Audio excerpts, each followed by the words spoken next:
probably last time, the Tia Uba prophecy, and I'm probably saying it wrong, by Michel Desmarquet, where he talks about his experience meeting the Tia Ubans from the planet Tia Uba. And it might be Thea Uba or Theuba or something. Because I've only read it. I've never heard him say it. So that he had actually met someone from another planet who was also in a level 1 planet. And they had just reached the knowledge of technology where they could actually get in crafts and time travel a little bit. So we aren't the only planet like that, thank God. I never used to think we were the only planet, but I never thought about it. I never thought, oh, I wonder if there are other level 1 planets out there or whatever. I'm getting off topic, but there's a point to this. So, so yes, just now I found this really great article, actually 2 articles that I would love to read to you, and hopefully it will inspire you. This article, if you go to briankim.net/blog, it's kind of a messy page, the setup, but it's a really great page from what I've seen so far. He puts out a lot of articles that are meant to inspire you, but mostly it seems very, very logical as opposed to spiritual. So it's going to be like a step out, I think, of what we normally talk about. But I would love to read you these 2 articles, and I'll start with this one. How to find what you love to do. This article was inspired by Steve Jobs' commencement speech at Stanford University. In it, he says the advice we've all heard 1,000 times. You've got to find what you love, and that is as true for your work as it is for your lovers. Your work is going to fill a large part of your life, and the only way to be truly satisfied is to do what you believe is great work. And the only way to do great work is to love what you do. Well then, the question naturally arises. How do you find what you love to do? It's such a big question. What absolutely boils my blood is that we hear we should be doing what we love to do all the time, but there's not any step-by-step advice out there on how to find what you love to do. The advice that is out there helps to a certain degree, but it's just a bunch of pieces thrown together with no coherent logical structure or order. A perfect example is this. In order to find your passion, we are told to ask ourselves, what would you do if you had $1 million tax-free? The typical answer ensues, well, gee, I would put it in an account that yields high interest and live off the interest each year. Then I would move to Hawaii, buy a house, sip margaritas all day, play video games, go to the beach, swim, travel around the world, taste all the cuisines, read the books, play the sports, and on and on and on. For the record, me, Holly, none of those are my choice. Especially not putting it into account. Okay, so I'll continue with the article. Does this really help? Not really. Sure, you've figured out what your lazy butt likes to do, but it doesn't really answer the question that's hidden, which is how do I make money doing what I love to do? What's the result? People working in jobs they hate, feeling trapped because they can't quit as they rely on that sole source of income to finance a lifestyle tailored to escape their grim reality, drifting aimlessly in life. In short, leading lives of quiet desperation, as so eloquently put by Henry David Thoreau. Why don't they just quit their jobs and pursue what they love to do, you ask? 2 reasons. Reason number 1, they don't know what they love to do. Reason number 2, fear. They've got a lifestyle to uphold, bills to pay for, families to take care of, fear of no steady source of income, fear of what other people might think or say about them, etc. Fear. Conquer indecision in reason number 1 and act, and you'll most definitely conquer all fear in reason number 2. Let me just break in and say that there's a really great saying that fear actually stands for false experience appearing real. It doesn't get easier than that when you think about it. The very fact that you are seeking to find what you love to do, by the very fact you came across this article and started reading it, is a big step, believe it or not. Many people in their lifetime avoid or do not even seek to find the answer to that question. They hear the question in their head, but have become extremely adept at silencing it. It is extremely important to answer the question on how to find what you love to do. You must decide what destination to steer your life in. Otherwise, you leave yourself wide open for others to direct your life, as well as at the mercy of the winds and storms of life. If you know where your destination is, the rest is easy. You will find once you know what you want to do, all uncertainty and burden will be lifted off your shoulders, and you will have a clear vision as to what your journey is, and that journey will truly be joyful. By the time you finish reading this article, or listening to this article, I sincerely hope you experience that. What about how to make money doing what you love? The question of how to monetize doing what you love is certainly a valid one. There are bills to pay, stomachs to feed, families to support, etc. Don't worry about that for now. That will be covered later in this article. First things first, you've got to find what you love to do.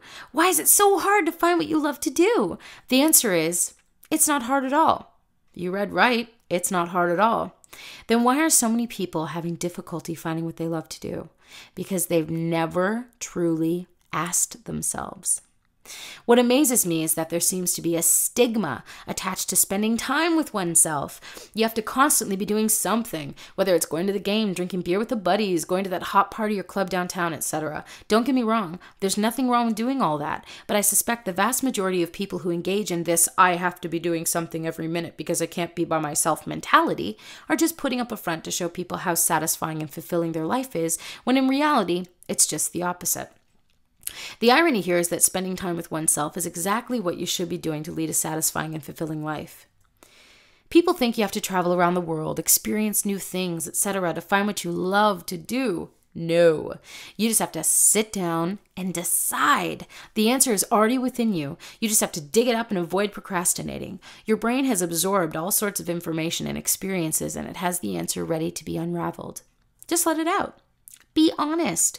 Have you actually sat down by yourself with no distractions, with your sole focus on asking yourself what you love to do, without picking up your cell phone, surfing the net, watching TV, chatting on AIM, listening to your favorite song, playing solitaire or Minesweeper, checking your email, returning a call, getting a drink of water, going to the bathroom, looking at the clock, reading a magazine article? I could go on, but you get the point. I'm going to go out on a limb and say you haven't, for the sole purpose of you reading this article. Why is that? Fear of what the answer will be if you ask yourself what you love to do. Because the answer is, I don't know. But that is exactly why you must find out. You're avoiding the question because you know the answer is you don't know. But that's okay. Admitting you don't know is perfectly fine. There's nothing wrong with it. You're way ahead of a ton of other people who learn to quiet the voice within that asks the question of, what do I love to do? And let's say you're one of the few people who actually specifically know what they love to do. The next thought that pops in their head is, oh, well, I can't make money off of that. The seed that was planted never grew. I hate vague answers. I want clear, logical, definitive answers to questions. So let's do this. Step 1. You will find the answer, no doubt. You will find the answer. You will find it, no doubt. Approach the question with this mentality and you are sure to find it. How long will it take? Doesn't matter. Bottom line, you will find the answer. By doing this, you automatically instill an anti-quitting mechanism within yourself because you know you will find the answer. If you know what you want to do, then you will do it. For example, if you know you want to arrive in New York, you'll find ways to get there. You'll hop a train, bus, or plane going to New York, and you'll arrive in New York. If you don't have the cash, you'll borrow it or get a job and save up or get a job as a flight attendant to get there for free. It doesn't matter how long it will take or what you need to do because you know you're going to New York. All your actions onward from the decision that you want to arrive in New York will revolve around getting to New York. Step 2. Make a list of your skills and interests in 2 columns and write them down. I cannot emphasize this enough. Don't think you can do it all in your head. Write it down.